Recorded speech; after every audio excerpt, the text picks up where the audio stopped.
Okay. अजून काही कोणाचे डाऊट आहे sir? Please repeat one more time. काय रिपीट करायचं Arpana?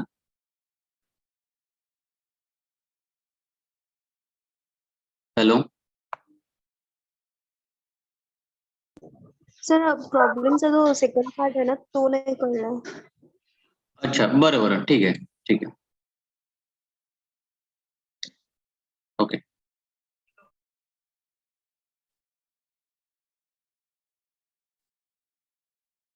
Okay, so next part में हमें कैलकुलेशन करना था लॉन्जिट्यूडिनल रेनफोर्समेंट का. सो लॉन्जिट्यूडिनल रेनफोर्समेंट मतलब बेसिक अभी हमारे पास में एरिया तो आ गया, लेकिन अभी ये हम कैसे डिसाइड करें कि ये रेनफोर्समेंट में कितना बार होना चाहिए, या ये यहाँ पे कितना होना चाहिए. तो ये डिसाइड करने के लिए सबसे पहले हम हमारा जो कैलकुलेशन रहता है तो वो है कि आउटर मोस्ट जो भी कुछ लेयर है, तो आउटर मोस्ट रो मतलब दो आउटर मोस्ट रो रहेंगे यहाँ पे. सो आउटर मोस्ट रो में ध्यान में रखिए, क्योंकि हम यहाँ पे 4 साइड्स में रेनफोर्समेंट दे रहे हैं, इक्वली डिस्ट्रीब्यूटेड ऑन 4 साइड. तो यहाँ पे आउटर मोस्ट रो में 30% होना चाहिए. जितना रेनफोर्समेंट हमारा कैलकुलेशन हमने यहाँ पे किया था, जो कि है 3960 mm², उसका 30% आना चाहिए एक रो में. ठीक है, एक रो मतलब कैसा कि सपोज अगर ये यहाँ पे इस तरह से है, तो ये देखिए ये आउटर मोस्ट रो हो गया. सेकंड आउटर मोस्ट रो मतलब ये हो गया.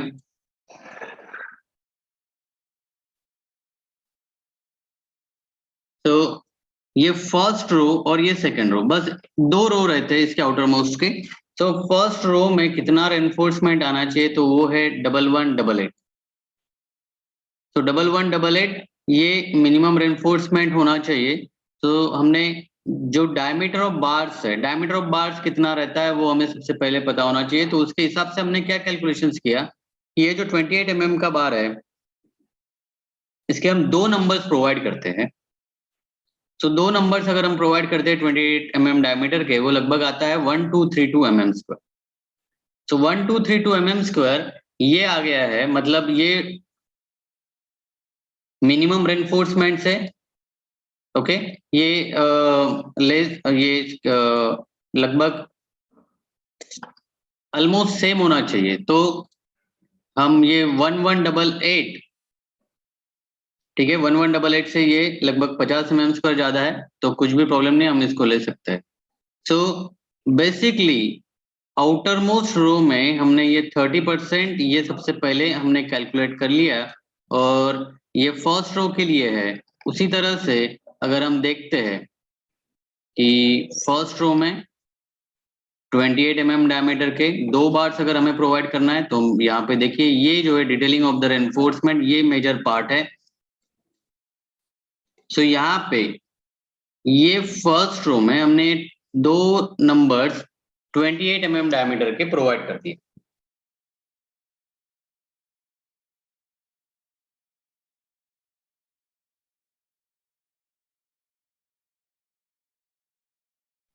सो अगर ये एक रो में हमने प्रोवाइड कर दिया है, सो उसी तरह से मतलब ये आउटर मोस्ट मतलब क्या है, एक तो यहाँ पर एक आएगा और उसी तरह से यहाँ पर भी आएगा। मतलब ये दोनों जो आउटर मोस्ट लेयर है उसमें हमने सेम दो नंबर्स 28 mm डायमीटर के प्रोवाइड कर दिए। तो यहाँ पे इस यहाँ तक अगर किसको कोई डाउट है तो फिर से मुझे बोल सकता है।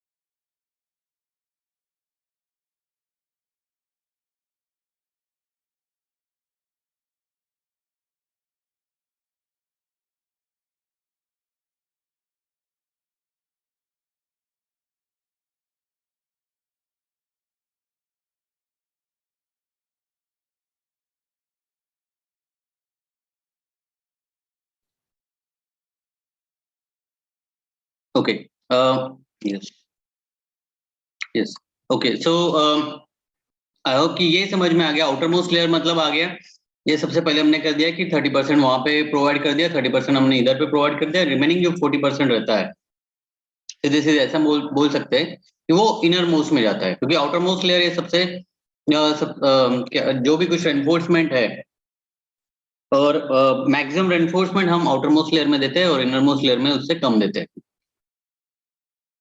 तो फिर नेक्स्ट पार्ट में हम क्या करते हैं कि इनर लेयर में, अब इनर लेयर मतलब क्या कि ये आउटर मोस्ट लेयर तो खत्म हो गया, तो इनर लेयर मतलब ये पार्ट पूरा। तो यहाँ पे कितना रेनफोर्समेंट हमें देना चाहिए, तो ये डिसाइड करेगा। तो यहाँ पे कितना रेनफोर्समेंट देना चाहिए, तो ये देखिए टोटल एएसटी हो गया, हमने 1 2 3 2 एक लेयर में दिया, ऐसे टोटल दो लेयर्स है, तो 1 2 3 2 का ये पहला लेयर हो गया, ये सेकेंड लेयर। रो मतलब ये हम इस तरह से बोल सकते हैं कि यहाँ पे हो गया, फिर ये सेकेंड रो पे, सो ये 3960 माइनस 1232 मल्टीप्लाइड बाय 2, ये लगभग आ गया 1496 mm स्क्वायर। इतना मिनिमम रेनफोर्समेंट हमें कहाँ पे देना चाहिए, ये जोन में। इसको क्या बोलते हैं, इनर रो, ठीक है। अब ये इनर रो अगर है यहाँ पे, तो हमने फिर से डिसाइड कर लिया कि जो हम लोगों के पास में डायमीटर्स है, तो मोस्टली लगभग ये तो हमें पता है कि मिनिमम होना चाहिए 12 mm का बार, 12 से कम नहीं होना चाहिए। भले ही 6 mm का भी बार है, 8 mm का भी बार है, 10 mm का भी बार है मार्केट में, लेकिन एज पर आईएस कोड ये हमने सबसे पहले देखा हुआ है कि मिनिमम डायमीटर जो रहना चाहिए वो है 12 mm। तो इसके ऊपर में हमारे पास में चॉइस है, हमने कितना देना चाहिए, 16 भी दे सकते हैं, 20 भी दे सकते हैं, 22 भी दे सकते हैं, या 25 भी दे सकते हैं। 25 के बाद में 28 आता है। ये बार्स है अभी, वो डायमीटर के बार्स लगभग अवेलेबल रहते हैं। तो यहाँ पे हमने डिसाइड किया कि 22 का बार हम प्रोवाइड करते हैं। आप चाहे तो आप ट्रायल एंड एरर के बेसिस के ऊपर में आप देख सकते हैं कि सपोज आपने प्रोवाइड कर दिया 12 का बार, तो 12 के बार कितना होना चाहिए, लगभग ये 1496 स्क्वायर के लिए आप देख सकते हैं कि एक 5 नंबर 6 नंबर, जिस तरह से हमने देखा हुआ है कि suppose 6 numbers multiplied by pi by 4 into 12 square. आप सिंपली उस तरह से कैलकुलेट करते हुए ट्रायल एंड एरर के ऊपर में डिपेंड करता है, ठीक है, मोस्टली कितना डायमीटर का होना चाहिए बार। और ये इनर मोस्ट लेयर में आपने क्या कर दिया, 4 नंबर 22 आपने ये डिसाइड कर लिया। अब इनर मोस्ट में डायरेक्टली पूरा का पूरा जो यहाँ पे अभी रो हम डिसाइड नहीं कर रहे, हम डायरेक्टली अभी इनर रो में जो बचा हुआ रेनफोर्समेंट है हमने पूरा का पूरा दे दिया। सो 4 नंबर्स 22 डायमीटर के उसका एरिया कितना आता है, तो लगभग 1520। ये इससे हार्डली 20-25 स्क्वायर ज्यादा है, तो कुछ भी प्रॉब्लम नहीं, चल जाता है। तो इसके हिसाब से हमने इसको इनर साइड में 4 नंबर्स, ये देखिए यहाँ पे 1, ये 2, ये 3 और ये 4। सो इस तरह से हमने ये यहाँ पे बार डायमीटर प्रोवाइड किया हुआ है। अब यहाँ पे देखिए अगर लगभग ये 1 2 3 4 है, तो वो केस में जो लैटरल टाइज रहेगी, तो ये लैटरल टाइज यहां से लेकर ये यहाँ पे ये एक पहला जाता है।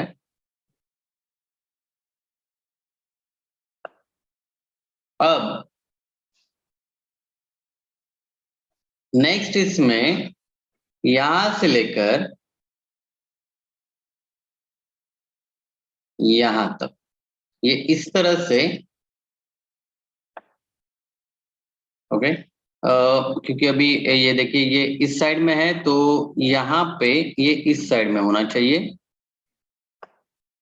ठीक है, ये साइड में नहीं है, ये साइड में होना चाहिए। तो इस तरह से ये रेनफोर्समेंट का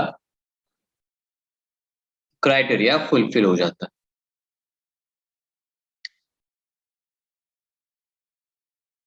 और अगर हम इसका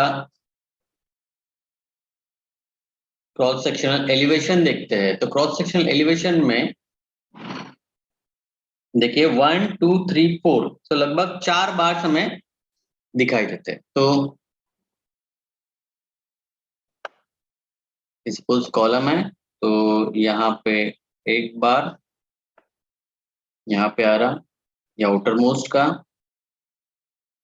और ये इनर में हमने सपोज ये बार्स प्रोवाइड किया है, और ये इस तरह से इसके बार्स हमें 4 बार्स, ये कॉलम है, कॉलम के बाद में ये रेड कलर का है, 28 डायमीटर का बार है ये, ठीक है, ये 28 डायमीटर का बार है। और ये अंदर का ये है 22 का। अब इन बिटवीन यहाँ पे ये लेटरल टाइज, ये ऐसे लेटरल टाइज यहाँ पे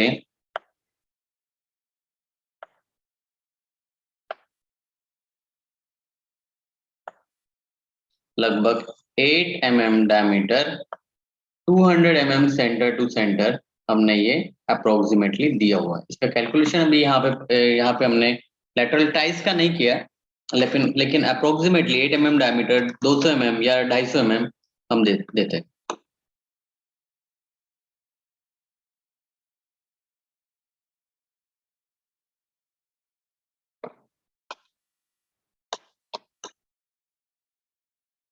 सो ये मैंने फिर से बताया कि असाइनमेंट में अभी जैसे कि कॉलम हो गया, मेरे पूरे असाइनमेंट्स जो है लगभग आपको साइट पे जाके फोटोग्राफ्स निकाल के लाना मेन है। हो सकता है कि अगर शायद ये मैं या तो फिर 20 तारीख के बाद में, या हो सकता है कि दिवाली के बाद में, ऐसा तो बोला गया है कि अभी ये 20 तारीख के बाद में ही शायद चालू हो जाएगा। इनकेस 20 तारीख से नहीं होता है, लेकिन दिवाली के बाद में तो डेफिनेटली हो ही जाता है। सो अगर ऑफलाइन क्लासेस चालू होते हैं तो यस डेफिनेटली हम लोग एक प्रॉपर साइट पे जाएंगे और फिर वहां पे किस तरह से एनफोर्समेंट है वो देखते हैं। लेकिन वो तो जब भी कॉलेज चालू होगा और हम जब भी प्लान करेंगे उसके लिए। लेकिन मीनवाइल आपके घर के आसपास में जहां पर भी कंस्ट्रक्शन का वर्क चालू हो रहा है, तो वहां पे जाके आप ये बीम का रेनफोर्समेंट, कॉलम का रेनफोर्समेंट ये जरूर जाके देखिए। हम थ्योरेटिकली कितना भी यहाँ पे कैलकुलेशन कितना भी कर सकते हैं, ठीक है। हमारे पास में कैलकुलेटर होता है और कितना होना चाहिए, 30% होना चाहिए, मिनिमम इतना होना चाहिए, चलो ठीक है वो तो करके देखते हैं। लेकिन एक्चुअल साइट पे किस तरह से रेनफोर्समेंट प्रॉपरली वहां पे दिया जाता है वो आपको देखना बहुत जरूरी होता है। तो अगर किसको स्टिल कुछ डाउट है तो वो पूछ सकता है, अदरवाइज हम यहाँ पे रुकते हैं।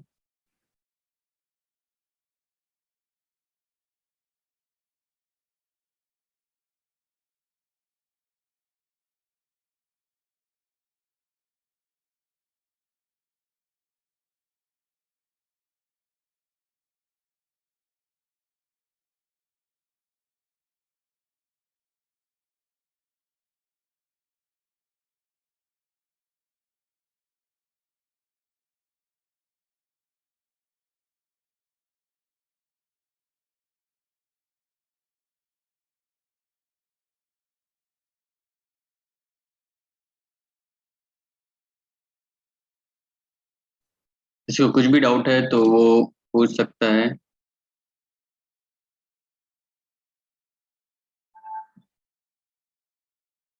नयन काय म्हणताय? Nayan Ajmere? Sorry sorry sir sorry sir अच्छा अच्छा।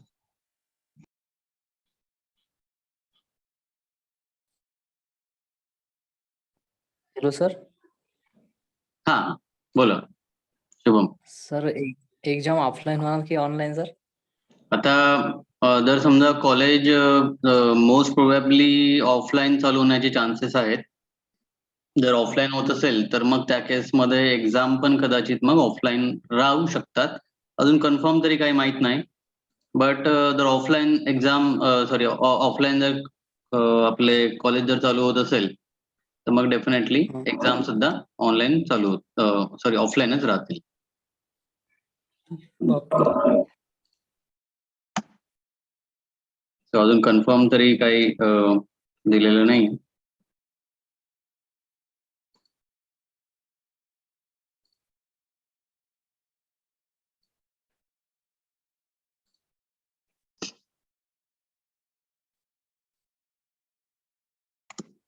ओके, इन केस कोणाला काही डाऊट नसेल तर मी चॅटबॉक्स मध्ये अटेंडन्सची लिंक शेअर केलेली आहे। अटेंडन्स तुम्ही मार्क करून लिव्ह करू शकता।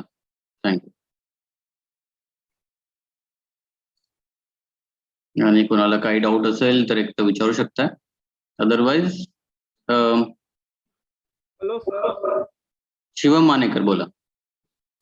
सर ते ग्राफचा पार्ट रिपीट करता का सर? कसा वापर केला त्यातल्या व्हॅल्यूजचा प्रॉब्लेम मध्ये? Okay okay okay.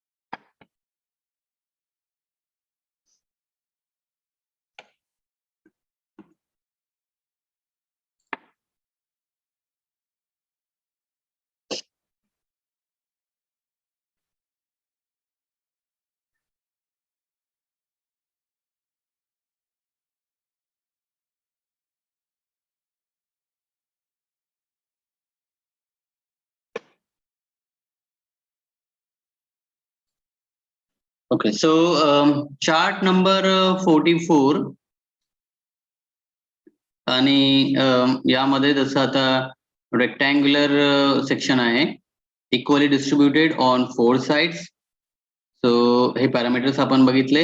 FY415 असायला पाहिजे आणि d डॅश बाय d हा 0.1. तर हे जे काही चार्ट्स आहेत जे आपण पाहतोय तर त्या चार्ट नुसार आपल्याला हे पॅरामीटर्स बघणं आवश्यक आहे की इक्वली डिस्ट्रीब्युटेड ऑन 4 साइड्स आहे, रेक्टँग्युलर क्रॉस सेक्शन, FY किती आहे 415 आहे आणि d डॅश बाय d हा 0.1. इतकं या बेसिसवरती म्हणजे आता हे डिपेंड करत आहे की जर समजा आपण याच्या आधीचा चार्ट जर बघितला तर त्याच्यामध्ये d डॅश बाय d 0.05 आहे. त्याच्या आधीचा चार्ट जर बघितला तर त्याच्यामध्ये FY जो आहे तो FY 250 आहे.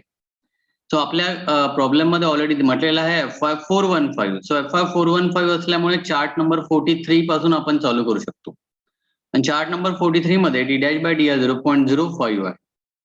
तर d डॅश बाय d 0.05 एक तर आपण घेऊ शकतो, otherwise d dash by d 0.1 आपण घेऊ शकतो किंवा d डॅश बाय d 0.15. या 3-4 पैकी आपण काहीतरी एखादी व्हॅल्यू आपण त्याच्यामध्ये अजून करू शकतो. सो आपण काय केलं की d डॅश बाय d म्हणजे हा जो कव्हर आहे तो कव्हर आपण अजूम केला 60 mm. 60 mm जर आपण अजूम केला तर ऑटोमॅटिकली म्हणजे जर समजा तुम्हाला 0.1 चा चार्ट पाहायचा झाला तर d डॅश जो राहतो तर लक्षात घ्यायचा की जर समजा हा आता 600 mm असेल तर त्याच्या आपण 10% घेऊन घेतला कारण की 0.1 आहे.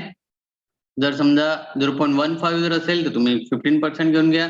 0.05 आहे तर 5% त्याचा कव्हर राहील. सो 60 mm आपण याचं कव्हर आपण हे अज्युम केलं आणि त्याच्यानुसार d डॅश बाय d हा 0.1 आपला कॅल्क्युलेट केला. त्याच्यानंतर एकदाच हे झालंय की चार्ट आपल्याला समजलाय की हा चार्ट आपण चार्ट नंबर 44 आपण कन्सिडर केलेला आहे. आता या चार्ट मध्ये लक्षात घ्यायचं की y ऍक्सिस वरती जी व्हॅल्यू राहते तर ती व्हॅल्यू आहे PU डिवायडेड बाय FCKBD आणि x ऍक्सिस वरती जी व्हॅल्यू आहे तर ती आहे MU divided by FCKBD square. तर या हे जे दोन रेशो आहेत तर हे दोन रेशो आपल्याला कॅल्क्युलेट करायचे असतात. तर आपण प्रॉब्लेम मध्ये काय केलं की PU डिवायडेड बाय FCKBD हा जो रेशो आहे हा पहिला रेशो आपण कॅल्क्युलेट केला आणि नंतर second ratio MU divided by FCKBD square. So PU इथे प्रॉब्लेम मध्ये दिलेला आहे 1400 किलो न्यूटन. सो 1400 किलो न्यूटन त्याला न्यूटन मध्ये जर कन्वर्ट केलं तर 10⁻³ नी आपण त्याला मल्टिप्लाय केलं. Divided by FCK 20 MPa problem मध्ये दिलेला आहे. B प्रॉब्लेम मध्ये दिलेला आहे 300 mm आणि D दिलेला आहे 600 mm. सो अशा प्रकारे 20 मल्टिप्लाइड बाय 300 मल्टिप्लाइड बाय 600 अशा प्रकारे आपला हा जो रेशो आहे तो 0.च्या रेंज मध्ये असायला पाहिजे.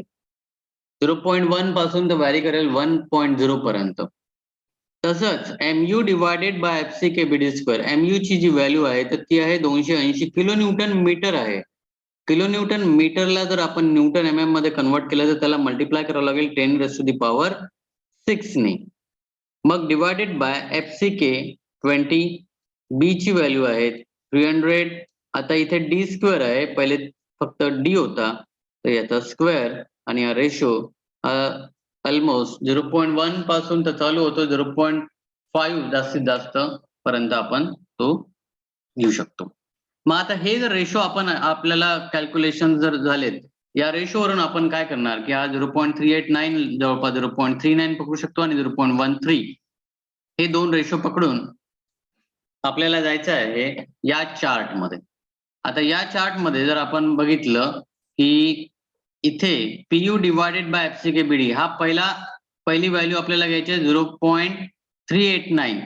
ते 0.3 आणि 4च्या मधात या लाईन्स नुसार ही पहिली लाईन, दुसरी लाईन, तिसरी लाईन, चौथी लाईन म्हणजे 5 लाईन्स आहेत त्याच्या मधात. 5 लाईन्स असल्यामुळे आपण म्हणू शकतो 0.32, 0.34, 0.36, 0.38 या प्रकारे. मग 0.38 आणि 0.4च्या मधात म्हणजे 0.39 येईल. आपण ही हॉरिझॉन्टल लाईन इथे सपोज ड्रॉ करून टाकली. त्याच्यानंतर ओके हे माऊसनी करतो त्याच्यामुळे ते थोडीशी वेळीवाकडी येते, हे थोडंसं तुम्ही कन्सिडर करून घ्यायचं. तर MU divided by FCK BD square याची जी व्हॅल्यू आहे तर ती आहे 0.13. आता इथे जे 0.1 आणि 0.2 च्या मधात 10 लाईन्स असल्यामुळे आपण म्हणू शकतो की 0.1 नंतर 0.11, 12 आणि 13 म्हणजे ही लाईन व्हर्टिकली तुम्ही आता इथे जर समजा ड्रॉ केली आणि चेक करायचं या हॉरिझॉन्टल लाईनला कुठे इंटरसेक्ट करत आहे. सो या हॉरिझॉन्टल लाईनला इथे इंटरसेक्ट करताय तर हा पॉइंट कोणत्या कर्वच्या मधात आहे किंवा कोणत्या कर्वला तो इंटरसेक्ट करताय. तो बेसिकली जर समजा आपण हे प्रॉपर जर बघितलं बाय 0, 0.02, 0.04, 0.06 त्याच्यानंतर 0.08, 0.1, 0.12 या आता ह्या 0.1 आणि 0.12 च्या मधात इथे कुठेतरी इंटरसेक्ट करताय. म्हणजे किती असायला पाहिजे ते 0.11. हा रेशो कशाचा आहे? हा रेशो पाहून घ्या, हा आहे P डिवायडेड बाय FCK. हा रेशो कशाचा आहे तर P डिवायडेड बाय FCK. तर यानुसार आपल्याला ही व्हॅल्यू मिळतं आणि त्याच्यानुसार मग आपण पर्सेंटेज कॅल्क्युलेट करतो.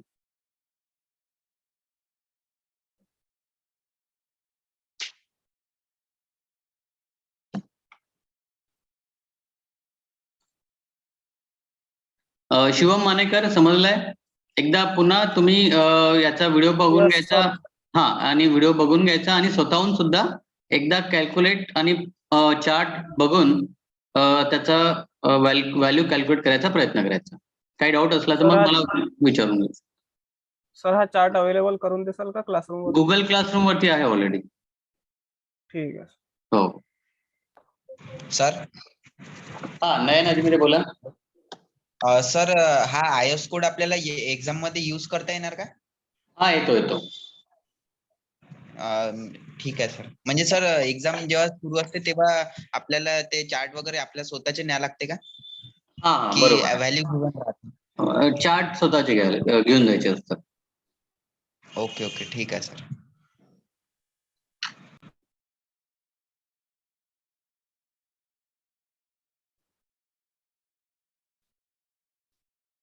ओके, कोणाला काही डाऊट असेल अजून ते विचारू शकता, अदरवाईज तुम्ही तुमची अटेंडन्स मार्क करून लिव्ह करू शकता.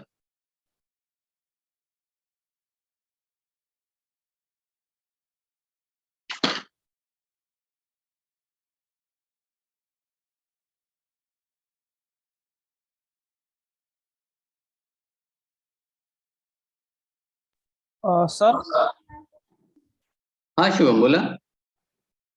क्लासरूम वरती सर कशावर आहे? क्लास वर्क मध्ये आहे का? गुगल क्लासरूम वरती तिथे काय म्हणतात बा, माझ्या ज्या पोस्ट आहेत ना त्याच्यामध्ये लिहिलेलं आहे. तुम्ही जर समजा फक्त सर्च मारा, IS 456 किंवा SP16. आवाज ब्रेक होत आहे सर. SP16 ओके, सर्च मारा. चॅट बॉक्स मध्ये टाईप केलेलं आहे मी.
Hello.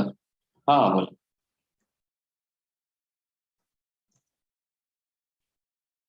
SP16 SP capital SP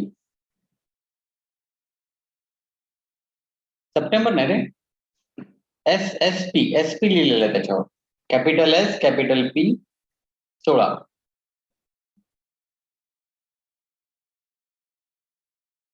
okay.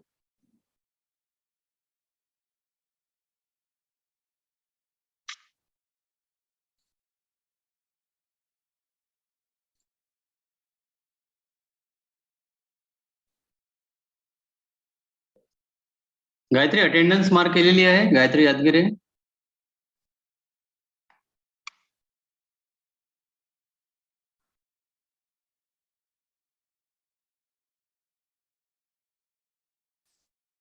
Gayatri यादगिरे